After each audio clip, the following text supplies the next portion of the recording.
ตอนนี้สิมาเอาหินเพิ่มนะทุกคนอันแต่ว่าซันบาซีได้แน่เด้ออันก้อนหินที่เอามานี่ยืมก็ได้จ้างไหมหนึ่งเลยมันเริ่มเห็นความสุขของตัวเองได้ปะเห็นความสบายเขาเฮ็ดมาได้เขาเฮ็ดมาเองได้ขนาดนี้เขาเก่งสุดๆแล้วตัวเอ้ยเจ้าเก่งสุดๆแล้วใส่คำว่าเจ้าซะ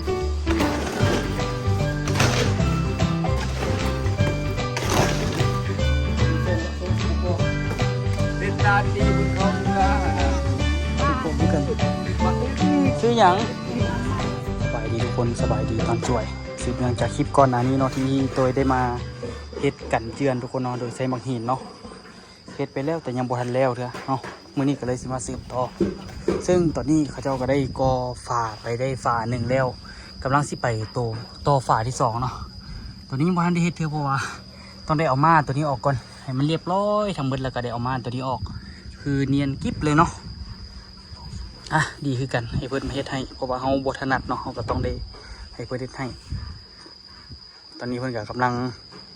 เริ่มต่อฝาที่สองเขาก็สิไปเฮ็ดโตนี่ต่อเนาะโดยตัวสิมาอัดแบบแล้วก็สิเอาหินมาก่อคือเขาแต่ว่าสิได้นะเอาแบบมาใส่นิดนึงให้มันเนียนๆเนาะข้างๆอันนั้นมันเป็นอยู่ในดินเขาเลยว่ายามันแต่ว่าตัวนี้อยู่ข้างๆเขาได้เฮ็ดมันเนียนๆนิดนึงกะแบบว่าให้มันได้ระดับแล้วก็เอาไปเฮ็ดเป็นตังเลยเพราะว่าคนมักสิมาอยู่บนนี้มันเย็นดีเนาะก็เลยว่าเฮ็ดเป็นตังเลยตังนั่งอยู่เริงคานเลยเนาะตัวนี้นี่ก็สิค่อยๆเฮ็ดไปจนสุดพุ่นแหละเพราะว่าสุดๆพุ่นกะเช้านี้สิเป็นพวกกันข้าเจ้าแล้วเนาะคล้ายๆแบบนี้นะเห็นบ่สิเป็นแบบนี้นี่นะอันนี้มันสุดเท่านี้แล้วเนาะโดยก็เลยเฮ็ดให้มันสุดให้มันพอดีหน้าเลยให้มันกันดินทั้งหมดเลยเนาะมื้อนี้เลยสิมาตีแบบอันนี้แล้วก็เวลาเอาหินมากองกันแล้วก็เอาปูนลาดเลยทุกคนให้มันได้ระดับทั้งหน้าทางนี่เนาะทุกคนยังเหลืออีกสูงเติบอยู่ก็แต่ว่าบางหินคือสิบ่พอเดี๋ยวตัวสิได้ไปขนใส่หลังกระบะแล้วก็สิค่อยๆขนมาอีกเนาะแต่ตอนนี้มาตีแบบไม้นี่ก่อนให้มันแล้วเนาะสิมาเอาหินเพิ่มนะทุกคนอันแต่ว่าซันบาซีได้แน่เด้ออันก้อนหินที่เอามานี่ยืมก็เด้อ พอดีเหมาะเจาะขนาดนี้ดิ ยืมก้อนหินแน่ก่อนเราจึงไปเอาไม้เอาก้อนหินตัวนั้นแล้วก็ก้อนหินพวกนี้ไปใส่น่าจะพอเนาะทุกคนก้อนหินพวกนี้เอาไปใส่กันน่าจะได้อยู่2 ฟากเนาะสิเอาไปเบิดเลยเอาไปแล้วไปกองไว้ทั้งหน้าฮั่นกองข้างหน้าก็เป็นเบี้ยเมี่ยนของเก่าบ่วะนี่แหละทุกคนมีแต่สิเอาไปก็เนาะเอาไปแล้วก็ไปจัดไปเลี้ยงดีๆไม่แบบอัดดีๆละสิเอาหินขึ้นก่อนบางทีก็สิเอาหินพวกนี้ก่อนเอาหินพวกนี้ไปใส่มันก่อนทันพอจะมาเอาหินแน่ๆต่อเดี๋ยวมีมาหินอยู่นี่เดี๋ยวจะเอามาหินนี่ไปใส่ให้มันแล้วบางทีนี่ก็ทันพอก็หยิบมาหินแน่ๆก่อนม้วนดีก็ได้ด่าไปก็คักได้น่ะยืมก่อนซะเพราะว่าสิเอาเทคานนั่นน่ะให้เป็นบนนั่งเลยสินะให้เป็นตังเลยพอดีนั่งว่ามันก็เย็นโอ้ตายเต็มแต่คนที่มานั่งมันแล้ววันนี้แล้วก็แกะออกมาแล้วก็ได้นั่งสบายๆสิแหละใครจะนั่งคักเอาไม้แป้นไปใส่หันอันนึง แต่ที่บูวิไผ่นั่งหันติบอกบุญผู้เดียวอันเนาะมาจ้างเฮ็ดเนาะให้นะอันเพิ่นพ่อนั่นมาแล้วเราเฮ็ดเนาะหลังคาเนาะคือที่ดีเนาะพอได้จ้างแล้วมันก็สิแหละพอได้จ้างน้อยนึงแหละมันเริ่มเห็นความขี้ข้านของตัวเองได้ปะดิพอได้เห็นความสบายเลยเขาเฮ็ดมาได้เขาเฮ็ดมาเองได้ขนาดนี้เขาเก่งสุดๆแล้วตัวเอ้ยเจ้าเก่งสุดๆแล้วเขาก็ได้ใส่คำว่าเจ้าซะเย็บหินพวกนี้จะใส่เนาะถ้าอีกบางที่สั่งอันไหนบล็อกมันก็ขี่ขึ้นมาอุ๊ยยาเลยข่อยขี้ข้านน่ะนะมัดเล็กขี้ข้านนี่ขันดาไปช่องนี้เพราะไปบวกกันนี่โอ้อยากว่ามีอยู่ด้วยเฮ็ดตัวนี้นี่ประมาณ400,000-500,000บอกมันเฮ็ดนั่นนี่ก็ได้วะฮะเอานี่เซอร์นี่ไหนเขาบ่ได้เฮ็ดอันนั้นดิเขาเฮ็ดกันเตือนซื่อๆเขาบ่ได้เฮ็ดก็ได้คือกันนี่เขาเอิ้นว่าเอาหินใส่ผิดวิธีไอ้เนี่ยใส่ผิดวิธีไอ้เนี่ยก็ที่คือกันแหละเราไปอ้อมต้นไม้มันก็งามดีอยู่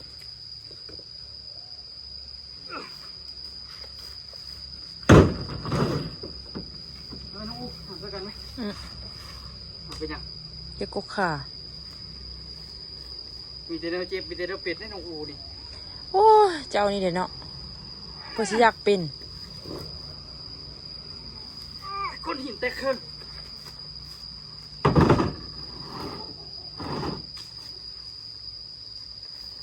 คุยที่ได้ไปเบิดจังสิพอบุญถูกไปอยู่ห้มไม่เสียวพี่ดิวันโฮมมีบ่ไกลลายอยู่ห้องก็น่าสงสารไปได้เลย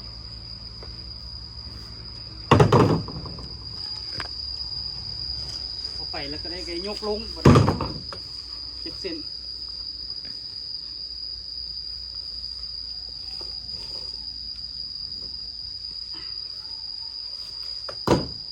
แต่ตอนนี้ลำบากอยู่แต่ห้องประหยัดงบนี่จะได้ใส่อยู่ด้วยนี่น่าหินนะบอกให้ลายพวกนี้นี่เป็นหินนะหินที่พ่อจอยขุดน้ำซากทุกคนอยู่หุ่นนี่บอกให้ลายทำที่ใส่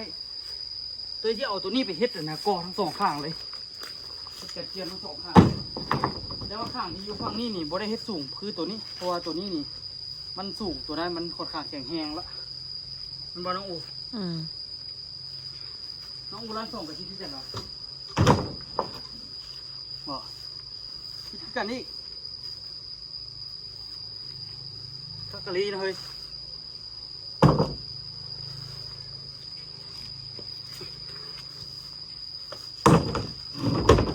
ถุงมือไอ้นี่ให้ตอนนั้นโคตรคุ้มเลยมืดละไปซื้อไม้2 เทื่อละนี่ถุงมือมันสะดวกที่อย่างมันกระโดดเจ็บ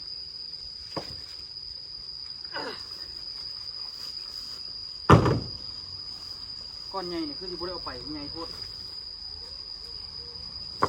มึงบอกออโต้กับแม่ไหมยินเสียงวะออโต้บไป เอาตัวอยากเลาะแล้วนะ บล้อมันยังฮอนอยู่ เลาะหน้าห้านดิเอ้ยรอจับกล้องข่อยนำ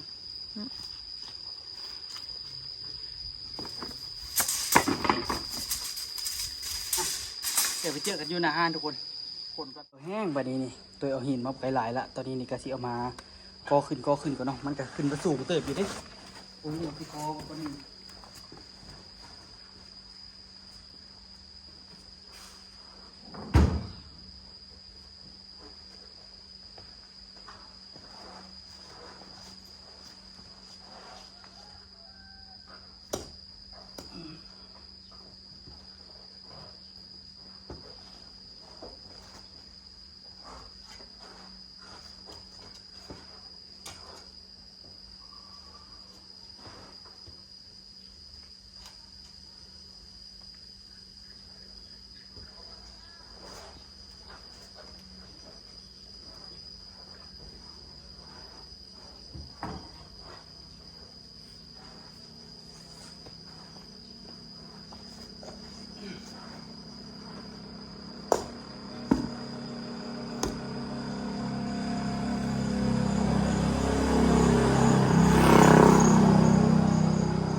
เอาไปตุ๊กมันมาเอาหินใส่ก่อนนะปล่อยเอาใส่ก่อนเริ่มงัดเลยทุกคนผสมอีกเพิ่มเป่าก่อน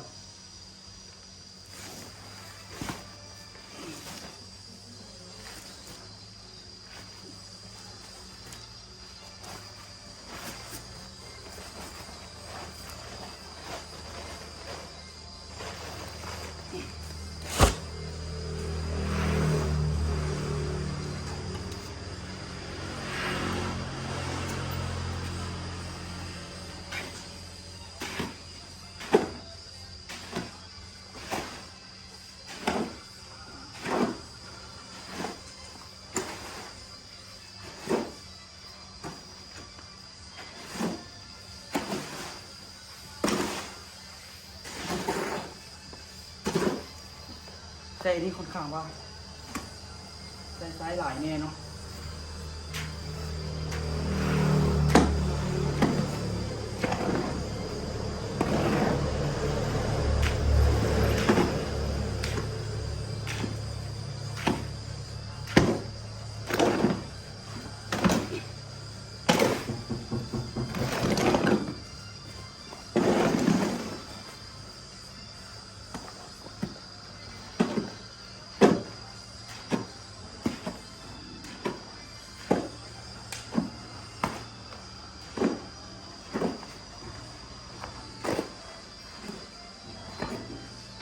ลอย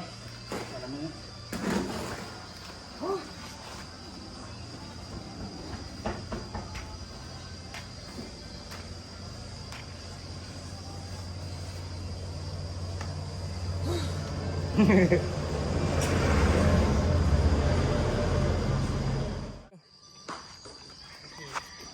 โอ้ไปลากมาหินกับเจ้านี่ ฉันแหงบอกให้เก็บออกตัดงานนี่กันนี่ เนาะอันนี้เป็นสูตรในเมืองเนาะสูตรบ้านนอกกันเฮาบ่เฮ็ดเนาะทุกคนเนาะ เฮ็ดเป็นเท่าเดียวนี่แหละ สิบ่เฮ็ดละ เฮ็ดแล้ว ตัวหน้าเลยก็เอา ตัวนั้นโบเฮงไปได้หรอเอาบล็อกกันนะน้อยกอกันได้ เก็บเที่ยวนั่น อ้าวตัว แต่แค่อยากใส่มันแบบล้นที่จริงยี่ลุ่มเฮือนกับมีอยู่ที่ขี้ข้านไปเอาไป ลินจี้มีตู้นี่ปานว่าเงี่ยว ลูกลงไปแล้วบอกขึ้นมาหมด คิดว่ามันสิพอไปโอ้ขี่รถลงไปเอาไปขี่ลงไปเอาเราบ่ต้องเอาพื้นไว้เด้อ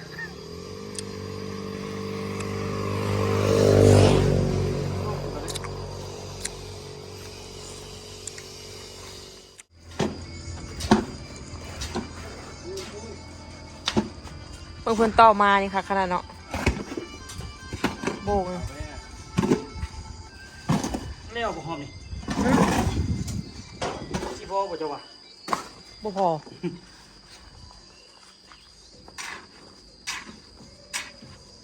ชักเฮ็ดเบียกหนักอยู่เนาะเฮ้ยเนาะแต่ละมือเนาะ น่าเบื่อเนาะที่แหละแต่ละมื้อข่อยเมื่อยข่อยเบื่อลูกกลางคืนนะจะมีเวลานอนสวยกันยังวะ นอนสิเดี๋ยวค่อยสิได้นอน โอ้ยยังหน่อยเจ้าก็ได้นอนมาเยาะมาแยะกับมีแหงก่อน สินอนมาเหยาะมาแยะมาแยะสิเดี๋ยวสิได้นอนมาเหยาะมาแยะก็บ่ จะเรืออยู่บนนอนอยู่ เรือสิบ่ได้รับเรือเอาบอกออโต้ค่ะ นอนบ่ล่ะ นอนต้องรับตาแล้วบ่ฮู้ซึกจังพอแม่นนอน โอ้ขนาดเจ้านอนจะมื่นตาเจ้ายังได้ประกวน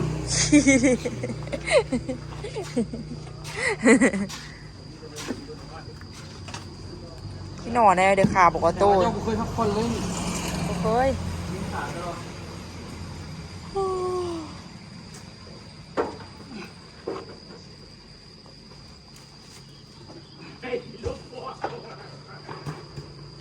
ฉันจะมองดวงดาวบนฟ้า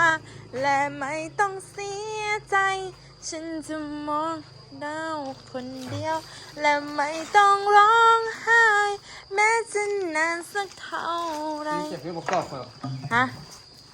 โดน เอาพอจะไปเกียร์ซูงอยู่ฮันเอาเห็นช็อตเด็ดอยู่ฮันบัดนี้โบตัดอีกเด้เสือบอก ตัดมือวานนี่ตัวผมตัดอยู่ไปเลยตัดต้นหัวใจก็ยาเขาได้อัพเกิดยังขึ้นกับบุ้ง กับบูเบิ้งอีกบ่ ฉันจะมองดวงดาว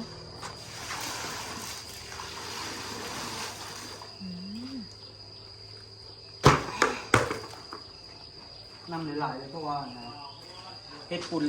แหลวหลายแล้วมันสิบ่เข้าซองมาหินเนาะ ให้ปุ่นแคนหลายให้มันสิบ่เข้าซอง แล้วป่านนี่หยัง บูฮูไปขีดยางมาแล้วมาแวะเอา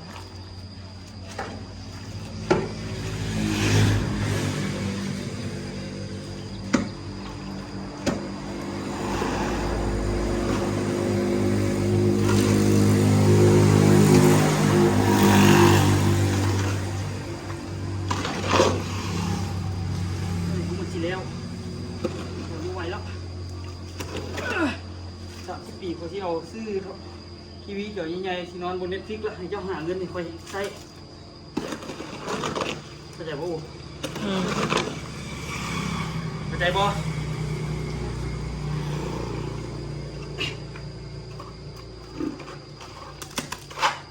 พอ30ก็ค่อยสิเกษียณเลย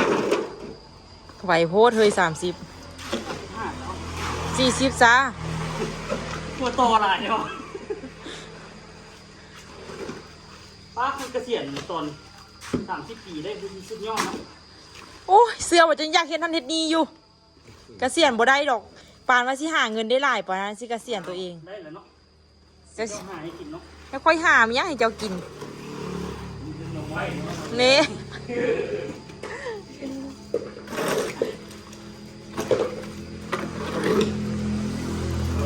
อยู่ในกระตุ้มมี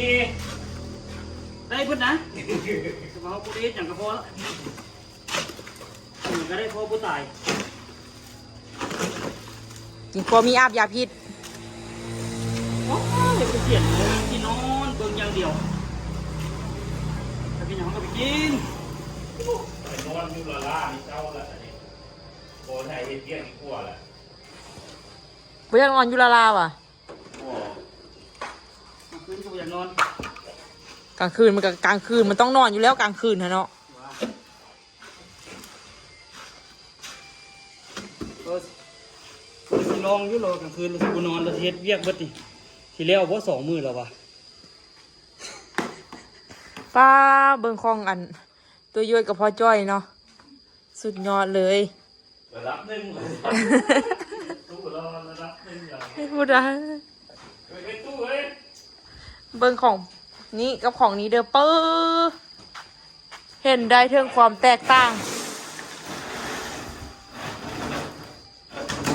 นั่นเหลือจากฝา1 2 3อย่าง4ฝาโอ้ทานน้อยเจ้าเพิ่นสิใช้เวลาจากมือตัวเอง ฮะ เจ้าเพิ่นสิใช้เวลาจากมือ เบิดดีวะ อืม จะฮอดบ่ อีตนเขาเจ้าจะไปต่อสู้กับอันห้องน้ำเจ้าเด้เนาะ อีตนเพิ่นสิไปต่อสู้กับห้องน้ำเจ้าเนาะ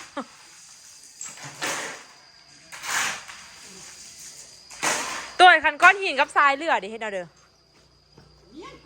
เอาบออันบัดเอามาเสื้อเทพื้นนี่หมดเลยว่ะ ปล่อยย่านบ่พออยู่ซ้ายน้ำของหั่นวะ ใส่น้ำของบ่พอบ่ โอ้ซ้ายของกองนี่กินเบิดอ่ะ บอกนี่พอเนาะใส่น้ำของนี่เนาะ โอ้ อืมปูนนี่บ่พอนี่ กลางเด็กพอ อืม โอ้ มื้ออื่นได้สร้างอีกนี่ อีก2 ต้นหมูสิพอบ่นี่สิแล้วบ่นี่หั่น เอื่นอยู่ในช่างเอาคอยเนี่ยกับเล็กปู อืม พอจนเสร็จบ่ได้หรอวะ มัน เฮียนเนาะ งาม เออ กับเล็กปูบุกได้แตะอะไร พอไม่ใหม่เลยว่ะ เออง ามแล้วสัมพันธ์ตะปูมกว่ะ เออ เด้ตะปูน้อยดิ ตะปูแปดนะปูแปดก็ได้ 8ว่ะ ประมาณ ตีมาก 7 ผ่าน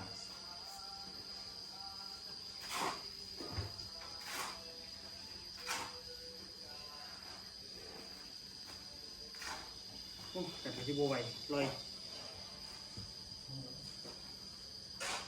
อยน้ำขนน้ำตีทุกอย่างมันเอาเบิดทั้งยอทั้งเงี้ย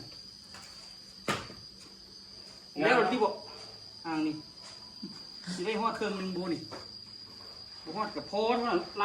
าดบดีมันบ่ฮอดกับพอ ลองไปเพื่อนนะปู เจ้าทำตัวเจ้าเนี้ยเอาเมีย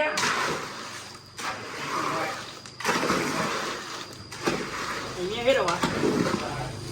สมพอเขาค่อยมีเครื่องโม้ปูนนะตัวเนาะ บอกเทียมด้วย เงี้ยผมก็ทำเลยฮะใส่กระดิ่งขึ้นกันเลย อะไร เล็กลืมไป ขนออกอีกเลยบอก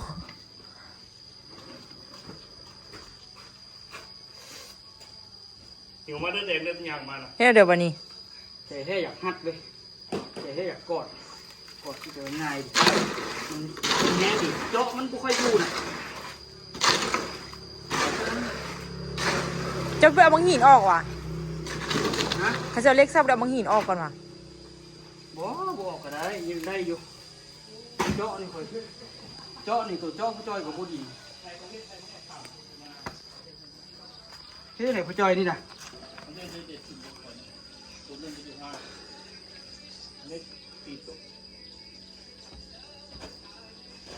เมื่อยเพลงนี่เนาะ โฆษณาตี้อ่ะนะ การเทศไทยพวกนี้เด็กเตรียมนะอยู่ขนาดไอ้ประเทศไทยพวกนี้โทรศัพท์ตัวมา ทุกคนก็ได้เบิ่งทุกคนตอนนี้ใกล้สิแล้วเนาะโอ้พี่ลึกขนาดเฮ็ดอันนี้นี่นักหน่วงนะทุกคน ตอนนี้นี่ใกล้เต็มที่ละมีแต่คือสิได้ผสมปูนอีกประมาณครึ่งของเครื่องเป่าอีกนิดนึงนะทุกคนเนาะเพื่อที่ให้มันได้ระดับมหดพี่เป็นบ่อนั่งเลยทุกคนขึ้นสูงจากเก่าหลายเติบเด้ตัวนั้นก็สิปรับให้มันเพียงบางทีก็สิเทปูนดีๆเทซีเมนต์ดีๆเนาะเฮ็ดเป็นบอลทางยางดีๆลงไปจึงบ่ให้มันแบบว่ายางแล้วมันเปื้อนนะฝนมันถึกแล้วมันเปื้อนอย่างว่านี้หอยเป็นซะเนาะมีแต่เอาเทปูนดีๆแล้วก็ปาดหน้าดีๆเนาะมันก็สิสะดวกสบายบนขายเครื่องขายของคิดว่าการผสมปูนเฮามีน่าจะเป็นทางสุดท้ายของมื้อนี้ละหวังว่าได้ลอยแล้วลอยแล้วอยากพักผ่อนแล้ว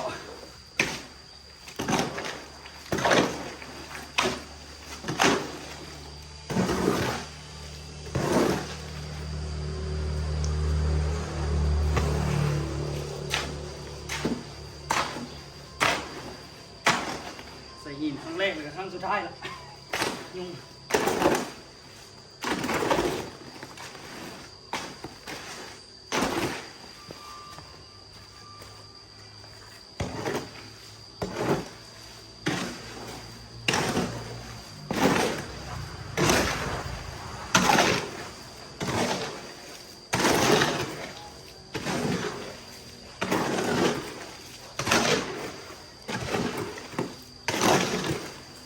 ทรงละทรงสิบุพอ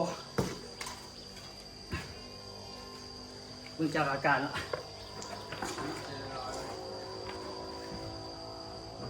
ซะอีกว่ะที่จริงปูนเล็กจาง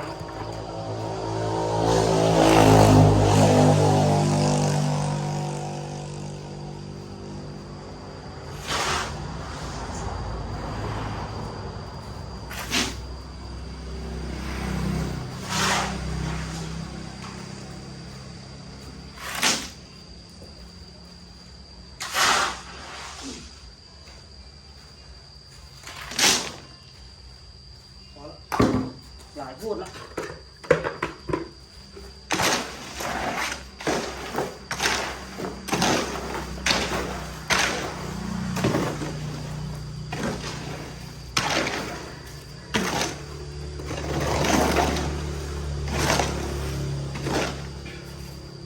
ว่า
ยวสามคนขนาดระดับสร้างเขานี่เบิ่งกระดิ่งนี่ยังมองเดียว โอ้อันนี้มันยากนะมันสูงดิ3 มือลงกันแล้วข้างในนี่ บอกไปแล้ว แต่ข้างนอกนี่ยังเหลืออีกประมาณ คนสองคนที่เห็นเองก็ยัง 1 2 ดีสุดเลย 3 มือแล้วเนาะ ดูจะรู้ว่าแล้วเดี๋ยวผมก็จะมองไปเองนะได้ต่อไม่เห็นตามเป็นตัวสามเลยนะตัวเขาเรียกเดือนมัน สุดยอดเลยสุดสีแล้วพอดีมีบอลนางประดาวนางบนเนี่ยเย็นเย็นก็ลมมันมามันตีเขาแล้วมันเข้ามานี่พอดีเอาไว้เป็นบอลนางบอลลิ่นตอนสวยเลยโอ้ ทำไปได้โต๊ะเทิบ พอดีครับเกาะแท้ เดี๋ยวเฮ็ดอันนี้แหละก็เทิบมาแล้วก็ได้เททั้งหน้านี่จนเต็มฮอดหนทางนู่นแหละ ดู แล้วก็สิได้เบิ่งหม่องทางน้ำทางอย่างนั้นแหละมันสิออกทางใด น้ำมันก็ป้าเรามาแล้วเว้ย ฮะ เรา น้ำทางหน้านี่นะ น้ำข้างหน้านี่แหละมันมาตะปูนเห็นห้าวโบเฮ็ดตะโค้งที่ ออกทางข้างนี่แล้วทางเทิงนี่แล้วเฮ็ดทางนี้ปรับทางเทิงนี่สูงขึ้นอีกเด้กันซ่านเท่านี้เด้ปลาดาวหลังคาฮอดเล็กนี่เด้ เออก วามกายเล็กมาหน่อยนึง เออ ให้จังได๋ให้เถอะ ว้า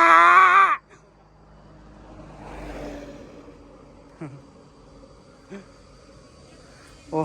เป็นตาตายขนาดเฮ็ดอันนี้ลาบแล้วบัดนี้เอาดินเอาหินมาใส่ คือเวสดินบล็อกเขา โอ้เฮาบ่ฮู้เฮาก็ได้เอาฮู้ได้เพียงนิดเดียวนะฮะ ยองใส่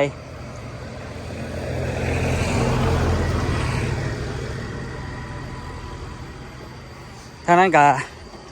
ยังบ่ทันแล้วเด้อ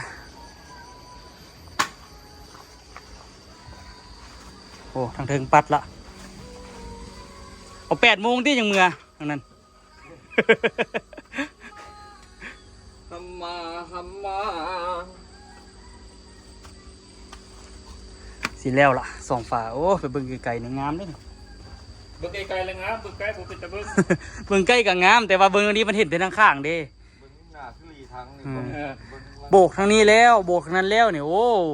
อาตาแล้วปะนั้น พอตบตา อันนี้ครับ อันนี้ก็ใหญ่ออกทำอิฐกับมาตรฐานอยู่ข้างหลังก็เปออกเบออกอย่ามันใหญ่ไปเลยให้มันแบบว่ากันนะทุกคนเนาะอันนี้บ่ได้ซีเรียสว่ามันสิงามหรือบ่งามเนาะเฮาเฮ็ดเพื่อกันขี้ดินซื่อๆแล้วก็ไปแล้วก็สิใส่เหล็กใส่หยังเฮาก็เสียบเหล็กนี้ไว้เรียบร้อยแล้วเนาะทุกคนเพื่อสิใส่ซื้อกับเสาตัวนี้ทุกคนบ่ฮู้มันสิซื้อกันบ่ล่ะลืมเบิ่งอีกได้ดิ สองคนนี่ไปว่าได้ตามนี้แล้ว ลืมเบิ่งอีกได้นี่ออกทั้งขวาอะไรอีกได้นี่ ตีมึงเขามึงละนะ บ้า ผมเหมือนกัน มาอื้อ ซื้อหยัง ทำไมเอานั้น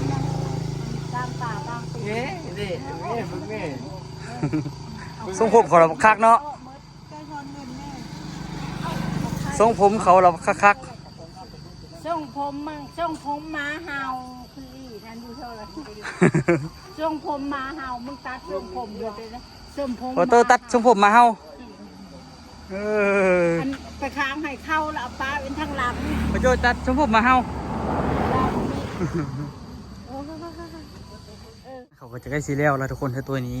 ลงมาพักผ่อนละอาบน้ำละคำไม่ได้ทุกคนคันโบเมนว่ายามนี้มันนั่นคำนี้โอ้แล้ววับแหละแต่เขาเจ้าก็สิปัดให้มันแล้วเลยตอนนี้ยังบ่ทันแล้วเด้อเห็นบ่โอ้ amazing เนาะแล้วทางเบิดแล้วก็คือสิมีแฮงขนาดทุกคนเอ้ยตัวกับโบไหวเนาะเฮ็ดทุกอย่างไหลกับโบไหวอันไหนพอได้จ้างก็ได้จ้างได้บัดนี้เอาทุกคนใครที่มักคลิปนี้ก็อย่าลืมฝากกดไลค์กดติดตาม2 ตัว2 รอบพาเลาะเด้อเพื่อเป็นกำลังใจให้ตัวคลิปต่อไปเนาะตัวสิอาบน้ำพักผ่อนละมื้ออื่นจังว่ากันไหมทุกคนผมว่าสิจังไดต่อดอกวันนี้ก็ทั้งหน้าก็สิจ้างเขาเจ้าเลยจ้างเขาเจ้านี่เฮ็ดเลย